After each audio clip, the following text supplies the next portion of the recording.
자, 천재 국어 2 111페이지로 계속 이어서 봅시다. 자, 그럼 초출자부터 먼저 만들었다고 했죠. 기본 글자 천지인을 만들어 놓고 그 다음에 초출자가 나오는데 어떻게 만들었냐면 기본 글자를 합성해서 만들어요. 오케이? 자, 그래서 기본 글자 즉 뭐냐면 아래 아 하고 뭘 기본으로 만드냐면 빠졌네요. 여기 으. 자, 그래서 오를 만드는데 뭐냐면 으 위에 이렇게 점을 찍는 거야.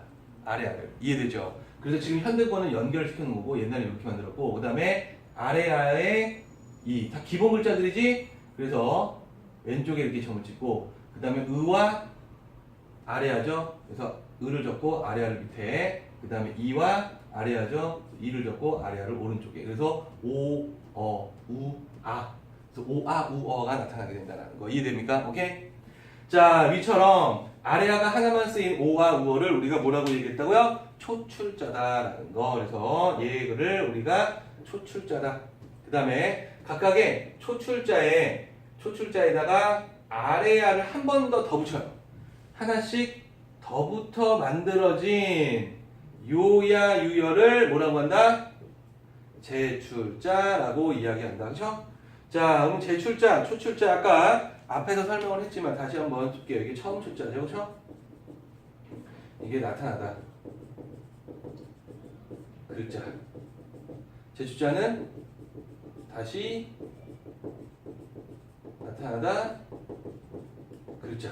이해됐어요? 자, 그러면 제출자는 어떻게 만들었냐? 자, 요야 오아 우어에 그렇죠? 이렇게 아래를 한 번씩 더 그어요. 그래서 오가 있는 다음에 한 번 더, 한 번 더, 한 번 더, 한 번 더. 그래서 이걸 우리가 제출자다. 그래서 아래가 한 번씩 더 들어가 있다는 거. 이해됐나요? 오케이? 자, 이제 카달락으로 한번 가보도록 할게요.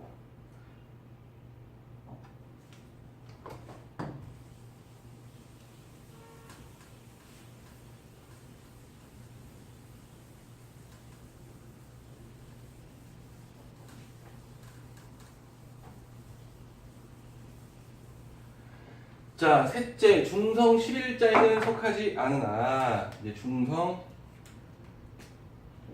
11자가 있다 그랬죠?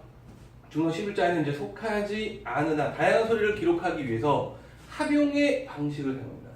합성이 아니라 여기서는 뭐예요? 합용, 합쳐서 쓰라라는 거. 그래서 오하고 아하고, 요하고 야하고, 이런 식으로 합쳐서 현대국어는 쓰지 않는 것들도 만들어내요. 왜? 중국 원음에 가깝게 발음하기 위해서 만들어냅니다.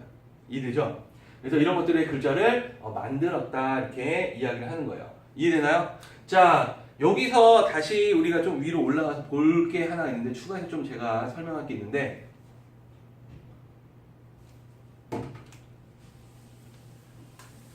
자, 아까 초출자를 여기서 만들었다고 그랬죠? 그래서 아까 이렇게 만든 게 오, 어, 우, 아라는 것이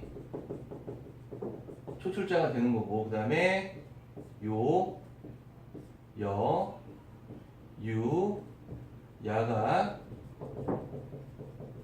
제출자라고 이야기를 했어요. 그리고 기본 글자에 뭐가 있어요? 기본 글자에 천지인 이렇게 얘들이 기본자다라는 겁니다. 이해되죠? 무슨 말인지. 자, 하고자 하는 설명이 무엇이냐면 매우 중요합니다. 모음에 우리가 현대국어를 배웠을 때 1학기 때 현대국어 배웠을 때 단모음 체계를 배웠어요. 현대국어의 단모음 체계를 보면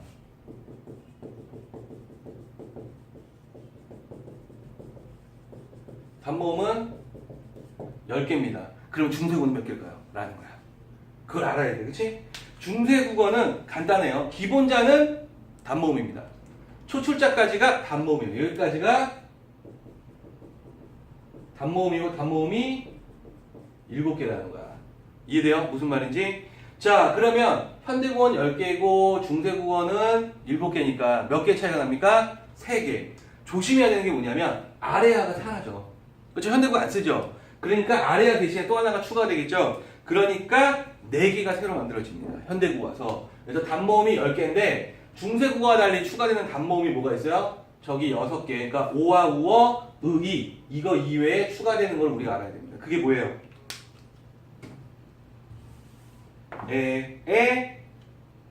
위, 왜. 오케이? 이해돼요? 추가되는 게 위, 왜. 이 네 가지는 현대국어에는 단모음이었지만, 그쵸? 현대국어에서는 단모음이었지만, 중세국어에서는 뭐예요? 이중모음이었다. 이해됐습니까? 오케이? 그래서 이 부분이 중요한 거예요. 서술형으로도 낼만 합니다. 이해됐죠? 오케이? 그래서 요거까지 설명을 하고 싶어서 다시 올라간 겁니다. 자, 여기까지가 이제 모음이었고, 그 다음에 2-3으로 한번 가보도록 할게요. 자, 음절 합자와 방점이라는 것이 있어요. 중세국어의 또 특징에.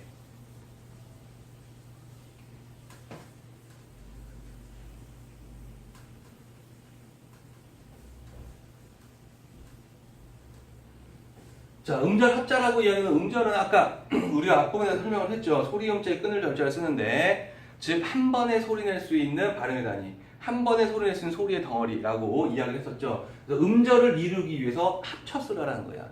음절을 이루기 위해서 합쳐 쓰고 방점이라는 것이 있었다라는 거 한번 볼게요. 뭘 설명하고 있나? 자, 세종과 집현전 학자들은 우리말을 적을 때는 반드시 종성 글자를 한데 모아 적고 이렇게 했죠. 자, 우리말을 적을 때 뭐 해라고요? 반드시 초중종성 글자를 한데 모아 적어라. 그래서 모아 쓰기라고 이야기를 하는 거예요. 그러니까 가로로 이렇게 세로로 묶어서 써라라고 이야기를 하는데 무슨 말이냐면 이렇게 이가 보이는 게 있어. 초중종성인데 이나 뭐 야 이런 것들 있죠. 얘네들 다 기본이 이지, 그치? 그러니까 얘네들은 어떻게 적으라냐면 초성의 오른쪽에 적으라는 겁니다. 초성의 오른쪽.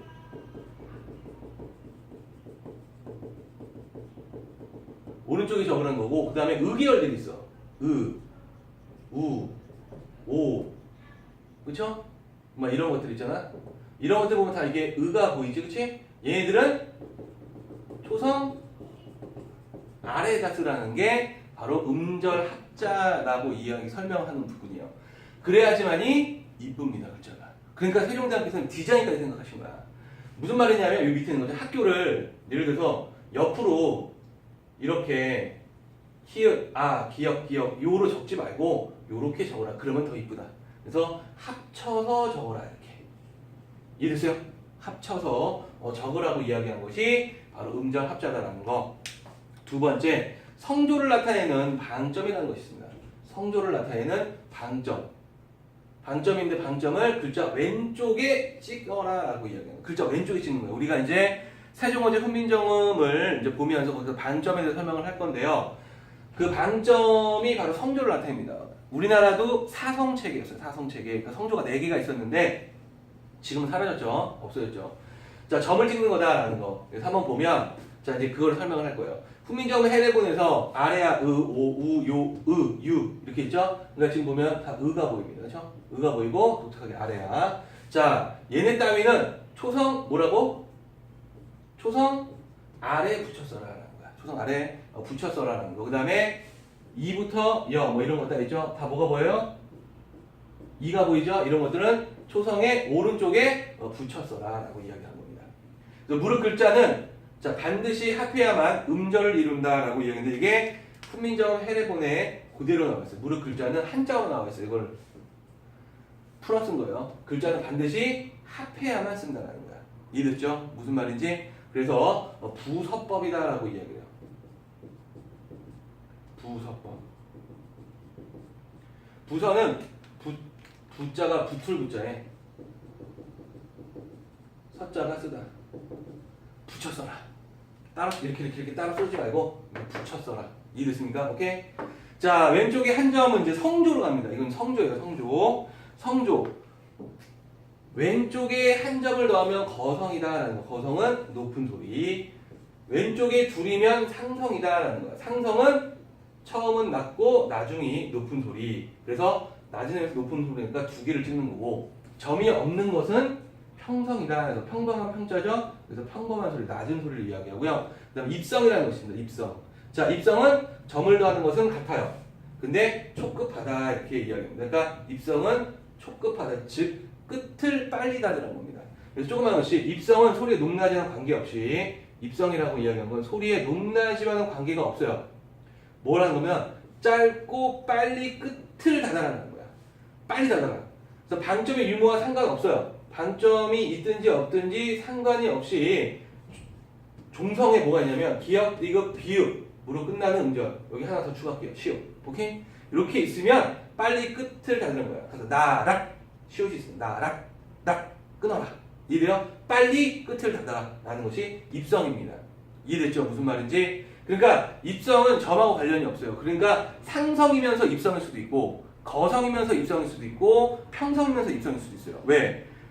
상성, 거성, 평성 글자의 왼쪽에 점을 찍어가지고 높낮이를 표시한 거거든. 높은 소리, 낮은 소리, 아래에서 위로 올라가는 소리, 낮은 음에서 높은 음으로 올라가는 소리를 표시한 건데 입성은 그것이 아니고 끝을 빨리 닫아.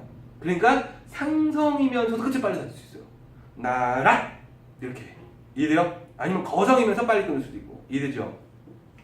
자, 그래서 여기까지가 음절 합자와 방점에 대해서 설명을 한 부분입니다. 자, 마지막으로 갈게요. 훈민정음의 과학성으로 한번 가보도록 합시다. 자, 지금까지 보니까 어때요? 초성을 만드는 원리와 중성을 만드는 원리에 대해서 설명을 했어요. 굉장히 과학적이다라는 겁니다.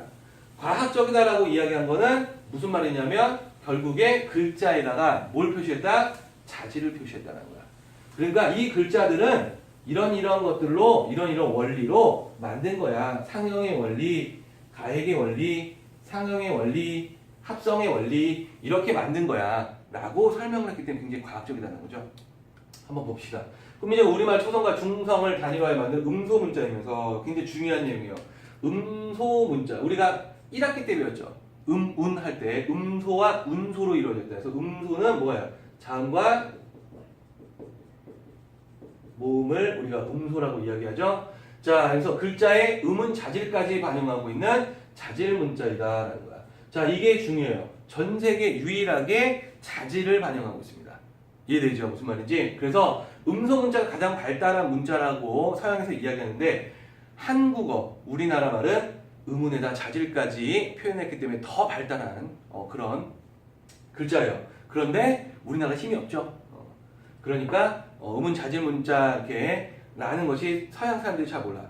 언어학자들은 많이 알아요. 그래서 세종대왕이 만들었잖아요. 그래서 세종대왕이 굉장히 유명합니다. 유네스코에서. 그래서 그 전 세계 이렇게 그 글자 모르는 사람들을 가르쳐주는 사람들한테 봉사하는 사람한테 상을 주거든. 유네스코에서. 그 상이 바로 세종 프라이스예요. 그러니까 세종대왕상이야. 그 다음에 유네스코에서 또 한글을 그 문화유산으로 지정을 하고 그 다음에 유네스코 세미나실 이름도 세종대왕이에요. 킹세종. 그 정도로 굉장히 중요하게 인식을 합니다. 즉 학자들은. 일반인은 잘 모르고. 근데 우리나라 사람들은 이 위대한 한글을 어떻게 해요? 여러분들은 막 파괴하고 막 이러고 있죠? 그렇게 하면 안 돼요. 오케이? 그래서 한번 볼게요. 또 한편으로는 그것들을 다시 음절로 모아 쓰는 음절 문자가 있는데 음절 문자는 아니에요. 음절 문자는 아니고 이건 잘못된 거고 음절로 모아 써라라는 건 뭐야? 이거는 맞아. 음절로 모아 써라. 즉 아까 부서법 설명했죠. 음절 단위로 모아 써라. 그러니까 음절 문자의 특징까지도 보여준다는 거야. 그러니까 대단한 글자는 거지. 이해되죠? 자, 대단히 앞섰던 의문이론을 근거로 당시 우리말 소리를 분석해 만든 대단히 과학적인 문자이다. 자, 무슨 말이냐면 지금 판단하는 게 뭐냐면 그때 당시에 세종대왕께서 알고 있었던 배경지식을 가지고 있었던 의문이론이 현대 우리가 연구한 의문이론보다 뒤처지지 않는다. 오히려 더 앞섰을 것이다 라고 판단하는 거야. 왜? 지금 우리 보러 글자를 만들라고 하면 못 만드니까. 이해돼요? 근데 세종대왕은 15세기 만들었어. 1443년에. 그러니까 대단한 거야. 이해되죠? 지금까지 훈민정음의 제자 원리를 우리가 살펴봤어요. 훈민정음 우리의 말소리를 과학적으로 분석하여 체계적으로 만든 문자이다. 이렇게 했죠. 그래서 자, 우리가 이제 훈민정음이라는 건데 자, 우리의 말소리를 과학적으로 분석했고 그 다음에 체계적으로 만든 거예요. 이해됐죠? 그래서 한글을 쉽게 배우고 우리말을 한글로 정확하게 적을 수 있는 것. 즉 우리 민족이 우리 글을 가질 수 있는 것. 그 민족이 글자를 가지고 있는 민족들이 그렇게 많지는 않아요. 그리고 한국어는 세계 9위에 해당합니다. 약 지금 한 220여 개가 넘죠, 나라가. 그 중에서도 사용되는 언어 중에 세계 9위에 해당을 합니다. 그 정도로 우리가 좀 많이 사용을 하고 있어요. 이런 한글의 우수성, 즉 뭐야? 과학적이고 체계적인 것이 바로 한글의 우수성이다라는 거죠. 따라서 우리는 한글의 제자원리를 잘 이해하고 소중히 갖고 나가자라고 이야기를 하는 거예요. 자, 여기까지가 111페이지입니다.